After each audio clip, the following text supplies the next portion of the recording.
No programa Encontro Marcado, nós vamos conversar agora com a doutora Juliana Akita, médica neurologista com subespecialização em neurofisiologia, doenças neuromusculares, atualmente responsável pelo ambulatório de cefaleia do HC da Unesp, atuando também no laboratório de doenças neuromusculares. Doutora Juliana, satisfação em tê-la aqui no programa Encontro Marcado. Olá, Márcio.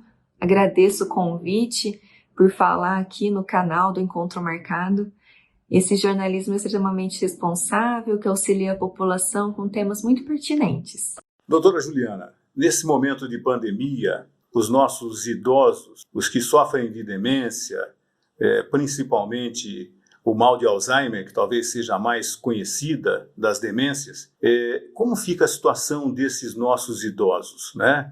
Em isolamento, são de grupo de altíssimo risco. Eu gostaria que a senhora falasse a respeito da situação deles e se essa doença pode piorar em virtude da pandemia. Márcio, essa é uma pergunta muito pertinente.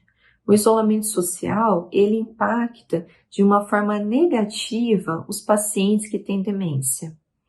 Por si só, o isolamento social é um fator de risco a longo prazo para uma pessoa evoluir com quadro demencial. E quando a gente coloca um idoso que já tem uma demência de Alzheimer, por exemplo, em um regime de isolamento, piora não só a cognição, a memória desse paciente, mas o comportamento e o padrão de sono. Então, em geral, eles podem ficar mais ansiosos, agitados, agressivos ou apáticos, e também com quadros de insônia. Um segundo aspecto é que, como são pacientes de extremo risco para a atual pandemia que a gente tem vivido, eles têm deixado de comparecer às consultas médicas. Um fator de risco importante para esses pacientes é quando a pressão está descontrolada, o diabetes está descontrolado. Então, eles precisam ter os cuidados dessas comorbidades, porque essa descompensação de pressão, de diabetes, pode evoluir com piora cognitiva. Um terceiro aspecto diz respeito mais ao familiar. Quem cuida de um paciente com demência, muitas vezes sofre também. E são pessoas que ficam exaustas, que ficam entristecidas, que podem evoluir para quadros ansiosos e depressivos. Antigamente, antes da pandemia, esses cuidadores muitas vezes se revezavam ou tinham ajuda de terceiros, outros familiares, até vizinhos. Mas com a pandemia e o risco de ficar se expondo esses idosos a muitas pessoas, familiares únicos, em geral, têm assumido todo o cuidado desse idoso. E a gente sabe que quando esse cuidador não está bem, está muito cansado, está muito estressado, isso se reflete no paciente. O paciente também não evolui bem. Então, é muito importante a gente ter um olhar empático com esses familiares e cuidar não só do paciente, mas cuidar do familiar, oferecendo ajuda nesses cuidados. Quais os cuidados, então, que os cuidadores, os familiares, devem ter nesse momento com os nossos idosos? Dentre os cuidados para diminuir o impacto do isolamento social nos pacientes idosos, temos algumas recomendações. A primeira é rotina. Manter os horários, manter as atividades que o idoso fazia antes. Então, ter um horário para acordar, de preferência cedo, as refeições serem feitas diariamente nos mesmos horários, colocar dentre as atividades do dia, tomar um pouco de sol, de preferência pela manhã. O idoso tem que ter atividades que deem prazer também. Então, isso pode ser música, pode ser dança em casa, às vezes montar um álbum com fotografias antigas, né? Principalmente os pacientes que já têm um quadro demencial mais avançado, que acaba que mantém apenas aquelas memórias antigas, isso traz muito conforto. Outra recomendação é atividade física durante algum período do dia. Claro que seguindo todas as recomendações para evitar a infecção. Então, preferir horários onde não tem mais pessoas na rua, usar máscara, tomar muito cuidado com os calçados, lavar as mãos quando voltar para casa e não ter contato com os vizinhos. E a última recomendação é tomar as medicações de forma correta, tomar como seus médicos orientaram. Se possível, manter um controle de pressão e de glicemia e avisar o médico caso tenha alguma alteração ou caso o paciente tenha alguma mudança súbita de comportamento. Existe alguma evolução no tratamento do mal de Alzheimer, doutora? A ciência tem alguma novidade que possa trazer um pouquinho mais de esperança para as pessoas que são acometidas desse mal?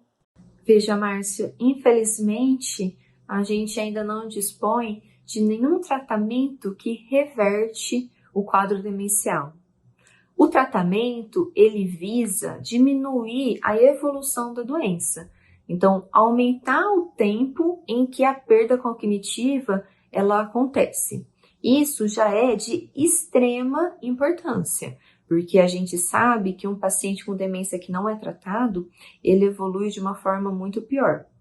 Alguns estudos mais recentes têm demonstrado que a atividade física, quando a gente tem um ganho de massa muscular, o músculo ele produz alguns hormônios que melhoram a cognição.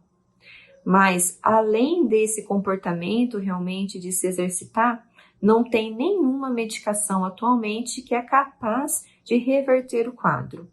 O que nós temos de mais recente, talvez para os próximos anos, é uma possibilidade de fazer um diagnóstico da demência de Alzheimer, principalmente, através de exames feitos pelo sangue, que ainda não são disponíveis. Hoje em dia, o diagnóstico ele é feito com um conjunto de sinais clínicos, da história que o paciente traz para a gente, do exame neurológico e também dos exames de imagem, né, de ressonância ou tomografia.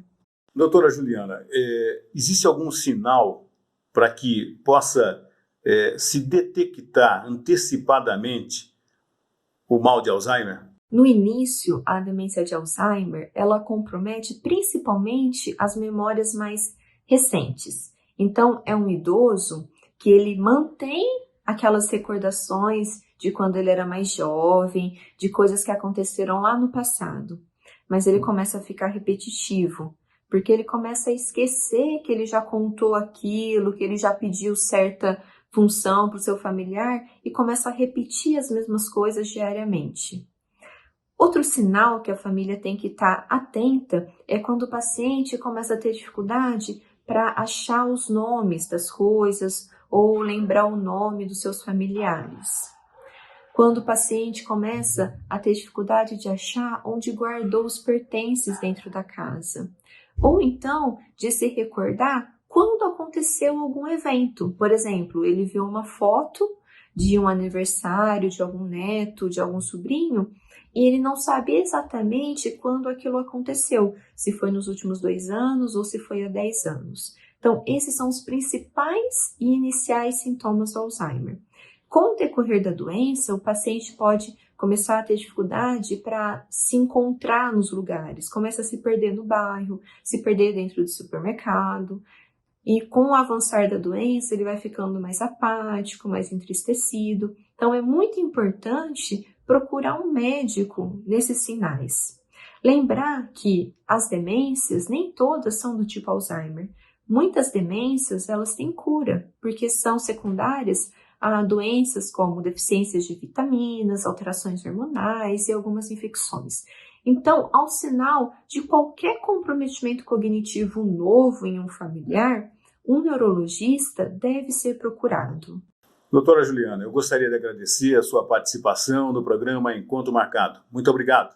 Márcio, eu que gostaria de agradecer a oportunidade de participar aqui do Encontro Marcado. Acredito que essa nossa conversa hoje vai impactar de forma muito positiva a população. Espero que cada vez mais a gente consiga fazer diagnósticos precoces das demências nos pacientes. E isso impacta de uma forma muito positiva o prognóstico desses pacientes e a qualidade de vida não só deles, mas das famílias. Muito obrigada pela oportunidade.